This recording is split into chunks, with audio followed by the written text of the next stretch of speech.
Hello students, here is Achal Rajvanshi. Welcome to our YouTube channel Commerce Solution. Students, हम अभी government budget का हमारा chapter चल रहा है, जिस चैप्टर में हम ये देखते हैं कि सरकार कितना एस्टिमेटेड अपना बजट, कितना एस्टिमेटेड रिसिप्ट आती है, कितनी एस्टिमेटेड वो एक्सपेंडिचर करती है अपने फाइनेंशियल ईयर में, सही, अपने फिस्कल ईयर या फाइनेंशियल ईयर में कितना करती है, तो हम वो पढ़ेंगे। अभी हमने 4 टॉपिक कर लिए। इससे पहले जो हमने टॉपिक करा था वो करा था टैक्स रिसिप्ट और नॉन टैक्स रिसिप्ट। आज जो हम अपना करने जा रहे हैं वो 5th टॉपिक करने जा रहे हैं। 5th टॉपिक में हम करेंगे बजट एक्सपेंडिचर। जी, बजट एक्सपेंडिचर क्या होता है?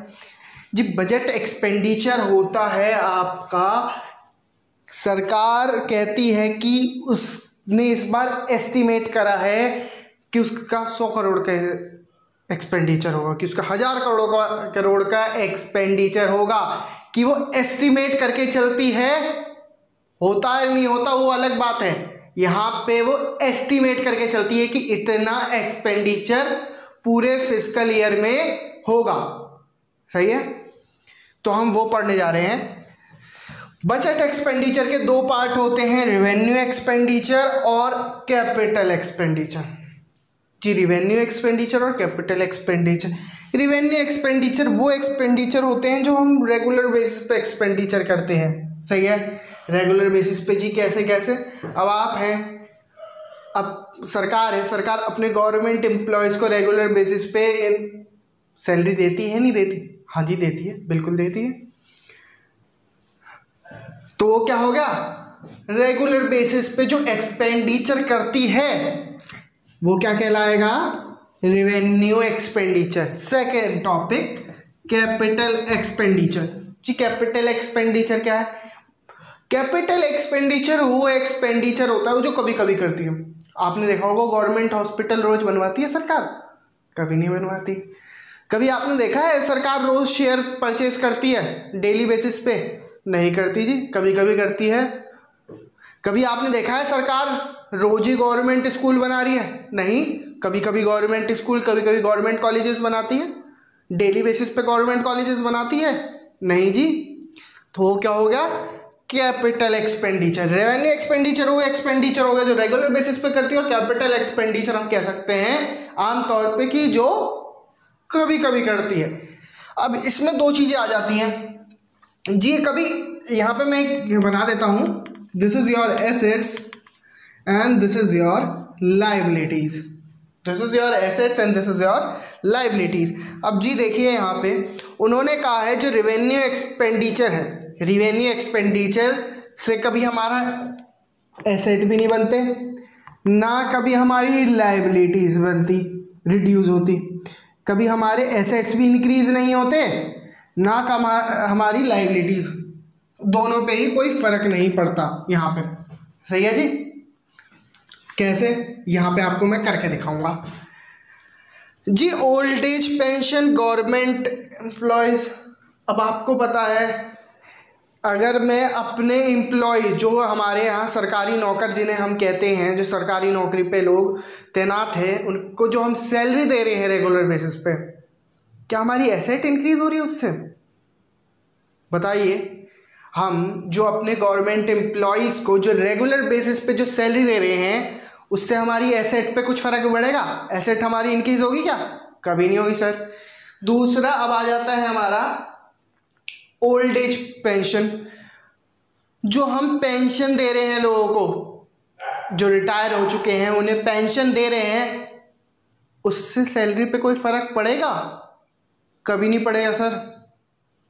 उससे एसेट पे कोई फ़र्क पड़ेगा? सॉरी, सैलरी बोल दिया। उससे कुछ एसेट्स पे फ़र्क पड़ेगा? नहीं पड़ेगा। ओल्ड एज पेंशन हो गई, गवर्नमेंट एम्प्लॉय सैलरी हो गई जी, उनसे कोई एसेट्स पे कोई भी फर्क नहीं पड़ेगा। अब बात आती है नॉट रिड्यूस एनी लाइबिलिटी।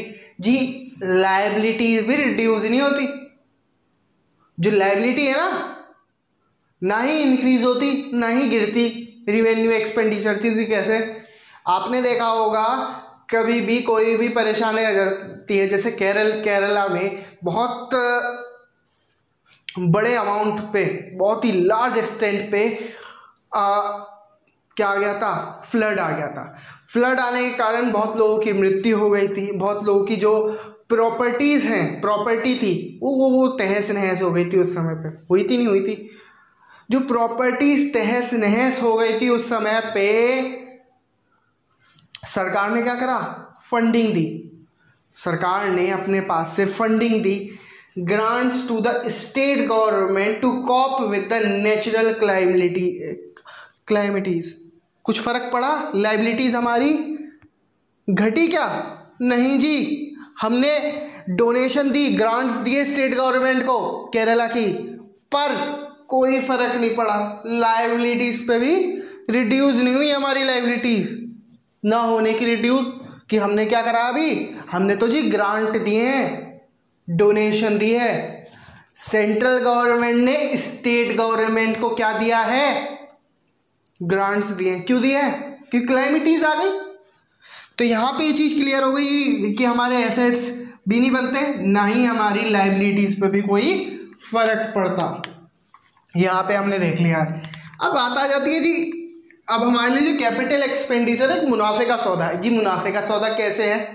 अब देखो यहाँ पे हमने क्या करा, ईदर क्रिएट एन एसेट जी, एसेट बनाता है, बहुत बढ़िया बात है, एसेट बनाता है, मजे आ गए। तो एसेट बनाने के कारण हमारे एसेट्स क्या हो जाएंगे जी, इंक्रीज, और लायबिलिटी क्या करता है, रिड्यूस। जो हमारी लायबिलिटी थी, उधारी थी, वो गिर गई, हमारे मजे आ गए यार। लायबिलिटीज, हमारी परेशानियां कम हो गई, हमारी संपत्ति, हमारी प्रॉपर्टी बढ़ गई और लायबिलिटी गिर गई जी। कैसे कैसे कैसे कैसे हुआ ये? सरकार क्या करती है, जब सरकार के पास ज़्यादा पैसा होता है, जब सरप्लस अमाउंट में पैसा होता है, तो सरकार सोचती है कि मैं किसी ऐसी मल्टीनेशनल कंपनी या एमएनसी में इन्वेस्ट करूं जहां से मुझे प्रॉफिट आए। तो सरकार अपने सरप्लस पैसे से इक्विटी शेयर खरीदती है बड़ी बड़ी एमएनसीज की। इन एमएनसीज की इक्विटी शेयर्स खरीदने की वजह से सरकार के पास क्या आता है, डिविडेंड। सरकार के पास क्या आता है, डिविडेंड आता है। वो तो अलग बात हो गई, पर यहां पे जो सरकार ने शेयर खरीदे उसकी वजह से क्या हो गया, एसेट्स इंक्रीज हो गए। हमारे एसेट्स क्या हो गए, increase. But reduce our liability. Reduce कैसे liability? Repayment of loans to RBI जी। हमारे पास परेशानी आई थी, सरकार के पास पैसा खत्म हो गया था, सरकार किसके पास गई थी, आरबीआई हमें पैसे दे दो। सेंट्रल गवर्नमेंट ने, भारत सरकार ने किससे पैसे मांगे थे, आरबीआई से लोन मांगा था, या और देशों से लोन मांगा था, जैसे पाकिस्तान अब चाइना से लोन मांग रखा है, बहुत लोगों से लोन मांग रखा था हमने। तो हमने उस पैसे को, सपोज मैंने आपसे पैसा ले रखा है कुछ, मैंने आपको वो पैसा वापस कर दिया। मेरे पर जो कर्ज था, मैंने उस कर्ज को मेरा जो कर्ज था वो माफ़ हो गया। कैसे माफ़ हुआ? मैंने अपना लोन रीपेमेंट, अपने पैसे दे दिए, जो जितना मैंने लोन ले रखा था सब रीपे कर दिया मैंने। Repayment of loans to RBI, मैंने क्या करा, आरबीआई से जो लोन ले रखा था वो पैसा मैंने वापस कर दिया। इस कारण मेरी लायबिलिटी क्या हो गई, रिड्यूस। मेरी लायबिलिटी क्या हो गई, रिड्यूस हो गई जी। हमने यहाँ पे देखा, अब एक बार देख लेते हैं, रिवाइज कर लेते हैं जी। हमने यहाँ देखा रेवेन्यू एक्सपेंडिचर क्या था, ना ही हमारी एसेट इंक्रीज हो रही थी, ना ही हमारी लायबिलिटी रिड्यूस हो रही थी, कुछ फर्क नहीं पड़ रहा था यहाँ पे, सही है। रेवेन्यू एक्सपेंडिचर की वजह से हमारे एसेट्स और लायबिलिटीज पर कोई फर्क नहीं पड़ रहा था, सही है। बट कैपिटल एक्सपेंडिचर की वजह से हमारे मजे आ गए थे जी। हमारे एसेट्स भी इंक्रीज हो गए थे और हमारी लायबिलिटीज भी रिड्यूस हो गई थी। हमारी लायबिलिटीज भी क्या हो गई थी, रिड्यूस हो गई थी। आई होप आपको ये वीडियो अच्छी लगी होगी। अगर आपको कोई प्रॉब्लम आती है, अगर आपको कोई पॉइंट समझ में नहीं आता है, तो आप मुझे कमेंट करके भी पूछ सकते हैं। Thank you so much.